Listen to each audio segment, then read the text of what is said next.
Hey everybody, Thacia here with Legacy of Light in conjunction with One Love Wellness Center here in Menasha, Wisconsin, coming to you for one of my 365 days from my heart to yours. And today I'm sharing from the book Becoming Like God, Kabbalah, and Our Ultimate Desire.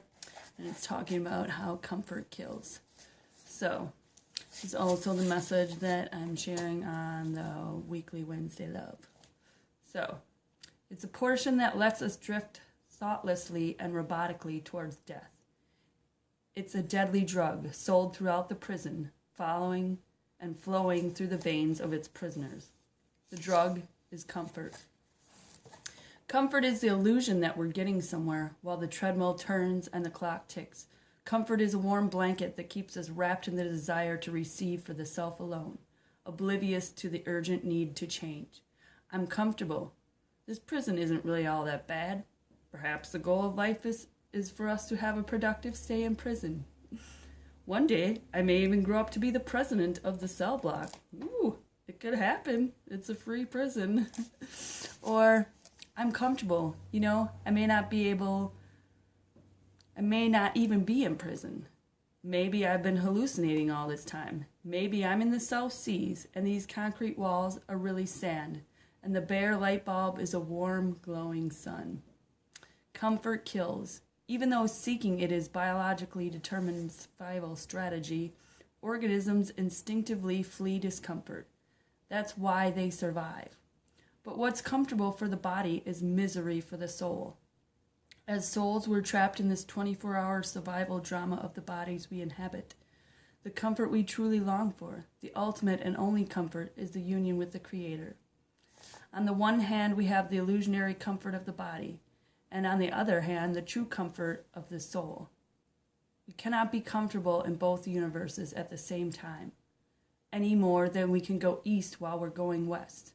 We're either moving towards God or we're moving towards the ego, death, and suffering. And the road to real comfort, which is God, passes through a great deal of discomfort. It passes through discomfort because it mandates destruction of the need to feel special, the hunger for approval, and the longing to belong, the addiction to fluff or flattery, all the mental junk, empty of real nutrition, that we stuff into our brains to feed the illusion of the ego self. The journey to God is an ejection seat from the comfort zone. If the signpost reads discomfort, we know we're on the right road. When we go against our human nature, we're on the right road. When someone bruises our ego, instead of walking out indignantly, as is customary, we stay and we study the pain. We welcome the bruising, and we feel gratitude to the insulters, to those who have given us this opportunity to bring more light and less comfort into our lives. Then we're on the right road. When we define comfort as the absence of pain, but true comfort is the crossing of the abyss. On one side is us. On the other side is fulfillment. We've been trying to drag happiness over to our side of the abyss, when what we really need to do is to jump to the other side. Leaping the abyss is total transformation of our nature, becoming like the Creator, rather than hoping the Creator will become like us. A famous Kabbalist described it in this way: we're trying to transform God's desires to ours, and He'll give us what we want, but God's desires are what we actually need. So we should make our desires conform to His. When one student complained that he had prayed over and over and God had not answered his prayers, the Kabbalist replied, God has answered your prayers. The answer was no. When we're uncomfortable, the prison bars weaken. When we share when it's uncomfortable to share, we're pounding a battering ram against the walls. And when we welcome humiliation, the prison door strains at its hinges. So if we would seek to become like God, we must seek the uncomfortable, with a myriad of small steps, each leading in the same direction, out of the comfort zone. So today, take yourself and think of yourself in all situations as going against your comfort zone, the comfort zone of your humanness.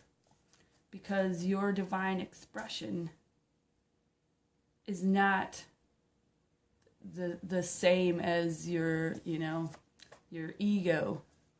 And, as he calls, Michael Berg calls him the opponent.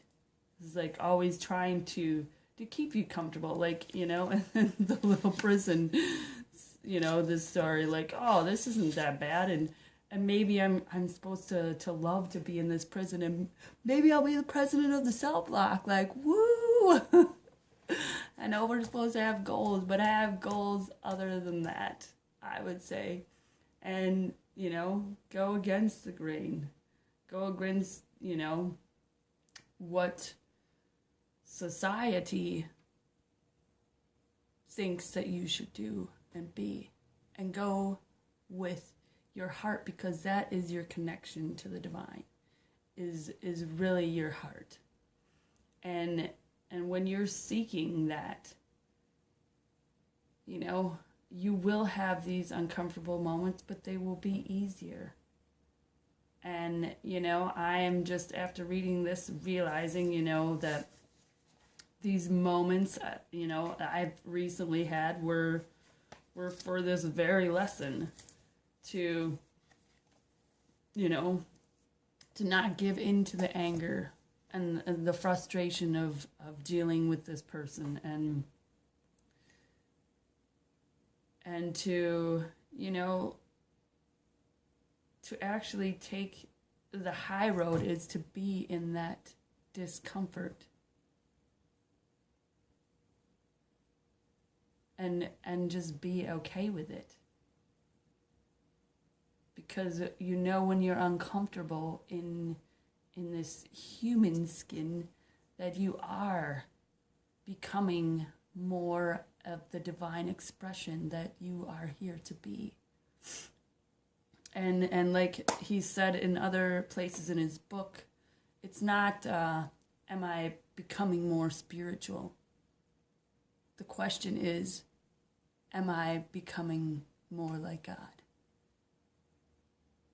Because you are a divine expression of the Creator, God. He just uses God in this book because it's, although, it gets a bad rap for the term of it, it's a term that we all know to some degree.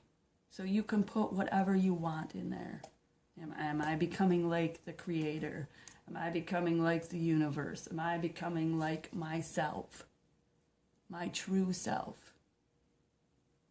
So, just know that you are eternally loved and adored, and that every moment, we have the choice to take the easy road and be comfortable, or to be uncomfortable and become more of who we truly are. So, I love you all, and have a great day, and I'll be back tomorrow.